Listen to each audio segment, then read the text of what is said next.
안녕하십니까. 거꾸로 투자는 쇼킹 부동산입니다. 하루 만에 세상이 다 바뀐 것 같습니다. 하지만 한국은행 총재는 경고를 했습니다. 영상 전에 구독으로 부자 되시기 바랍니다. 금요일 금융시장은요 정말로 뜨거웠습니다. 코스닥, 코스피 모두 다 3%대 상승률을 기록했다는 부분이죠. 국채 수익률도 3.89%까지 떨어졌습니다. 10년물 국채 수익률 20bp 가까이 급락을 하면서 오랜만에 3%대 수익률을 보여줬다는 부분이죠. 가장 큰 변화는요 원달러 환율이었습니다. 원달러 환율 장중에 50원 폭락을 했습니다. 13년 만에 최대 하락폭 1321원까지 하락을 했고요. 지금 시간에서도 추가 하락세가 나타나고 있습니다. 현재 유동성 부족의 근본 원인은요 환율입니다. 자, 이 원화 가치 급락에 따라서 달러채 상환 부담이 증가를 해요. 당연히 달러채 발행업체의 자금 수요가 증가한다는 부분이죠. 이자도 달러로 납입해야 되고 원금 상환도 달러로 하다 보니까 당연히 자금을 끌어올 수밖에 없더라. 그 과정에서 유동성이 부족해질 수밖에 없다는 부분이죠. 다른 측면에서도 이 환율은 중요합니다. 바로 에너지 원자재 수입 비용을 증가시켜요. 모든 국제 원자재는 대부분 달러로 거래가 하다 보니까 달러를 사는 가격 자체가 높아지면 원자재 가격이 하락하더라도 우리가 구매하는 단가는 높아질 수밖에 없다는 거죠. 이것이 한전과 가스공사 등의 적자 누적으로 이어지고 이들 공사에서 특수채를 발행하면서 유동성을 빠르게 흡수해 가버리네. 그러다 보니까 회사채 시장이 쑥대밭이 돼버렸다는 거죠. 결국에는 원화 강세로 이 두 가지 문제점의 해결책을 찾을 수가 있게 된 겁니다. 하지만 관문이 하나 더 남았어요. 현재 시장 기대, 이통화 물가 상승률 둔화에 따라서 금리가 낮아질 거란 기대에 통화정책 담당자의 생각과 일치해야 되거든요. 그래서 시장의 기대대로 확실한 인플레이션 둔화 신호에 긴축의 강도를 덜할 것인가? 이건 아직도 모른다는 부분이죠. 하지만 연준도 지금 시장처럼 같이 환호하지 못할 거라는 게 제 생각입니다. 아시다시피 여전히 7%대의 심각한 인플레이션 상황이에요. 물론 의미 있는 변화로 인식을 할 수 있어요, 연준에. 하지만 그것을 실제 내색하지 못할 거라는 겁니다. 중앙은행의 역할이 그런 거예요. 왜냐면은 중앙은행의 통화정책은요 기대감만으로 움직이는 것은 아니에요. 물가지표의 변화가 지속적으로 보여줄 때 가능하다는 건데 이제 한 달 됐다는 거예요. 소비자 물가 상승률 4개월 연속 하락해서 이거 의미 있는 변화 아니에요? 아니에요. 그런 CPI 같은 경우는요 여전히 최고점 레인지에서 크게 벗어나지 않았다는 부분이죠. 그리고 이미 경기 침체를 각오한 결상전을 선언한 연준 인플레이션 파이터를 자처하고 있잖아요. 그런데 벌써부터 긴축 완화 가능성에 대해서 설레발을 친다며 기대 인플레이션도 꿈틀댈 수 있을 것이고 기업들의 투자 증가 같은 소비 증가 이런 부분으로 연결될 수 있기 때문에 공급 측 수요 측 인플레 요인을 다시 자극할 수가 있다는 부분입니다. 그걸 누구보다 더 잘 알고 있는 게 바로 제롬 파월 의장이에요. 그래서 이런 상황을 만들지 않기 위해서 제롬 파월 의장이 직접 강조하거나 연준 총재들의 입을 통해 시장의 기대를 꺾으려고 한다는 부분이죠. 그래서 당분간 시장에서 알고 있는 통화정책 경로는 지켜나갈 거라고 보는 부분이죠. 물론 시장은 당초에 예상했던 통화정책보다 훨씬 높은 6% 수준까지의 초고금리를 전망을 했지만 지금 그 기대는 사라졌다는 거예요. 자, 미국 물가지표 발표 이후에 한국은행 총재의 의견을 들을 수가 있었어요. 바로 한국은행과 한국경제학회 주최로 열린 국제 컨퍼런스. 여기서 이창용 은행 총재는요. 긴축적 통화기조 유지가 여전히 우선 과제임을 강조를 했습니다. 긴축을 통해서 인플레이션 수준을 낮추는 것이 한국은행의 우선 과제임을 강조했는데 여기에 덧붙여서 지금 금리를 강하게 올리다 보니까 금융 시스템 위기 부분이 좀 이제 부각되고 있네. 그것도 살펴보겠다고 같이 덧붙인 거예요. 자, 그 이후 기자들과 만난 자리에서 미국 물가지표 발표된 것 어떻게 생각하냐 당연히 물어봤겠죠. 이게 11월 금통위에 영향이 있을까요? 질문이 나온 겁니다. 그랬더니 이창용 은행 총재가 단기적으로 좋은 뉴스지만 얼마나 오래 가고 글로벌 시장에는 어떤 영향을 줄지 국내 시장 상황 등을 다 봐서 금통위에서 결정하겠다. 분명히 좋은 신호이고 예상했던 쪽으로 가고 있다. 미 통화 정책이 바뀌면 변화가 있을 것, 환율의 변화가 있을 거라고 미리 말씀드린 바 있다. 여기서 핵심이 있어요. 바로 예상했던 쪽으로 가고 있다 이렇게 발언했다는 부분이죠. 자, 예상했던 방향은 무엇일까요? 10월 물가 정점론이에요. 그리고 5%대 이상 고물가가 당분간 지속된다는 게 한국은행이 현재 예상하는 물가 경로입니다. 그리고 그런 경로에 기반 하에 연말에 3.5% 수준의 기준금리를 예상하는 시장의 기대가 합리적이라고 얘기했어요. 그러면은 지금 그 예상 범위로 가고 있다는 거는 시장에서 예상하고 있었던 통화정책 방향의 변화를 의미하지는 않는다는 거예요. 여전히 11월 빅스텝 가능성은 열려 있다는 뜻입니다. 근데 다만 금통위 내부에서도 의견이 많이 나눠질 것으로 생각돼요. 왜냐면은 지난 10월 금통위에서 빅스텝이 진행됐잖아요. 이때 빅스텝에 반대를 했었던 소수 의견이 2명이나 있었어요.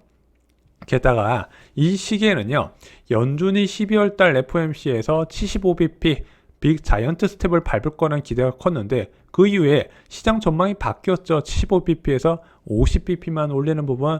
또 하나 10월 금통위와 다르게 지금 환율이 크게 급락을 한 상황이잖아요. 많은 변화가 있었기 때문에 이게 확답이 어려운 상황이 돼버렸어요. 제가 쇼킹부동산 하면서 이렇게 금리 예상이 어려웠던 적이 한 번도 없었습니다. 25bp 인상할지 50bp 인상할지 진짜 모르겠어요. 증권가에서도 의견이 팽팽히 맞서고 있습니다. 25bp 인상하자는 의견 다 들어보면 맞는 얘기예요. 봐봐. 10월 금통위 소수 의견 2명이잖아. 게다가 내년 한국 성장률이 1%대 전망이야. 잠재 성장률 밑으로 떨어지지. 경기 침체 우려가 커. 게다가 12월 FOMC에서 50bp 인상하고요. 지금 자금 조달 시장도 초토화됐어. 여기서 더 올리면 더 큰 위험이 될지 몰라. 야, 한국은행의 책무가 뭐야? 금융시장 안정도 물가 안정만큼 중요하다고 돼 있잖아. 마지막으로 환율도 안정돼서 한미 기준금리 역전 버틸 수 있을 것 같은데 이런 주장을 할 수 있죠.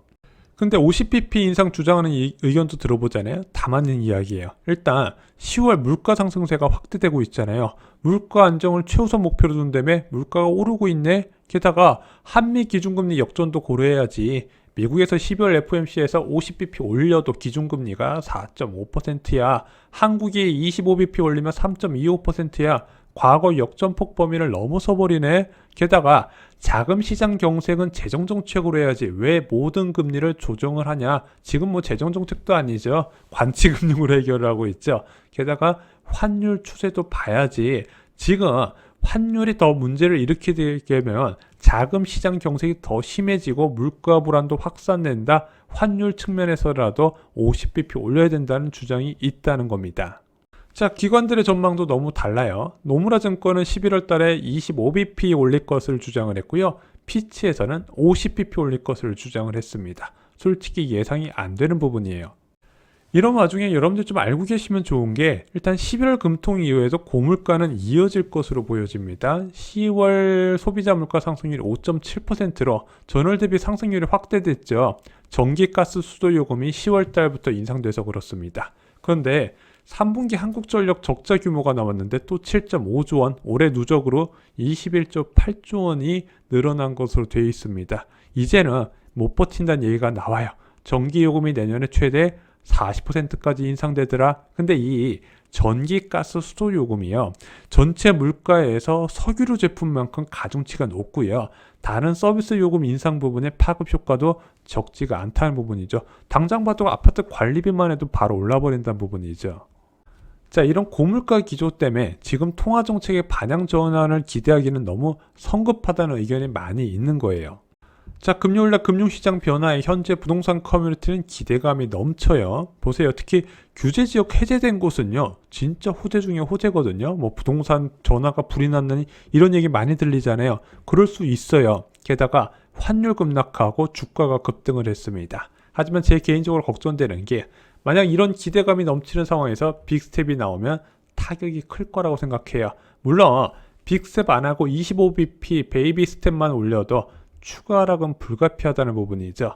부동산 가격은요, 돈의 가치 변화에 따라서 재설정될 수밖에 없는 거예요. 그런데 25bp 올라도요, 내년 1월 달에 추가로 올리거든요. 그래서 지금 금리만큼 중요한 것이 향후 금리 전망인데, 향후 금리 전망이 안 좋잖아요. 그래서 이런 단기 호재에 좀 들어가시는 게 위험하지 않을까, 제 개인적으로 이렇게 보고 있다는 겁니다. 조금만 더 기다리시면 될 것 같습니다. 저희가 예전부터 말씀드렸던 게 내년 1월 금통위가 금리 정점에 가까울 것이다. 그래서 지금 사시지 마시고 11월 금통위 이후에 집값은 추가로 조정될 수밖에 없거든요. 돈의 가치 변화에 따라서. 그리고 내년 1월 달에 금통위에서 추가로 금리 인상하거나 또는 그게 없더라도 전통적으로 1월, 2월 달에 입주 물량이 크게 늘어나면서 추가 하락은 불가피하거든요. 역전세 내내. 그러면은 지금보다 2단계 더 떨어진 가격을 협상을 통해서 더 낮춰서 계약을 하시면 된다는 부분이죠. 자, 어떤 분이 저한테 이렇게 말씀하시더라고요. 아무리 빨라도 내년 말이나 되어야 바닥이 될 것이다. 당장 내년부터 집 사라는 거 말도 안 된다, 이렇게 주장을 하시더라고요. 근데 전 이런 생각이 들어요. 그분의 말씀이 맞을 수 있는데 솔직히 내 집 마련해서 그게 무슨 의미가 있냐 이거죠. 바닥을 딱 맞추고 입주 시기도 딱 맞을 수 있을까요? 내가 예상하는 바닥 딱 잡은 다음에 거기에 아파트에 내가 들어갈 수 있나요? 저는 어렵다고 보는 거예요. 만약에 바닥이 온다 치면요, 사람들은 더 떨어질 거라 기대를 할 수밖에 없다는 부분이죠. 그래서 내 집 마련은요, 바닥을 잡는 과정이 아닌 만기 시점에 자연스럽게 잡는 거라고 말씀드렸습니다. 그런데 만기 시점에 역전세라는 상황이네. 이 역전세라는 상황은요, 기본적으로 1년 이상 지속된 적이 거의 없어요. 그러면은 이례적인 역전세라는 상황에서 내 집 마련을 하신다는 거는 나쁘지 않은 기회가 된다고 말씀을 드렸죠. 바닥에 잡으라는 게 아닙니다. 발바닥에서 잡으시라는 게 아니에요. 무릎 정도면 괜찮다고 보는 거죠. 불안하다면요, 내년에 일시적으로 크게 하락하는 단지를 잡으시기 바랍니다. 쇼킹 부동산 서적 역전세 대란에 모든 것이 나와 있습니다. 이상으로 영상 마치겠습니다. 감사합니다.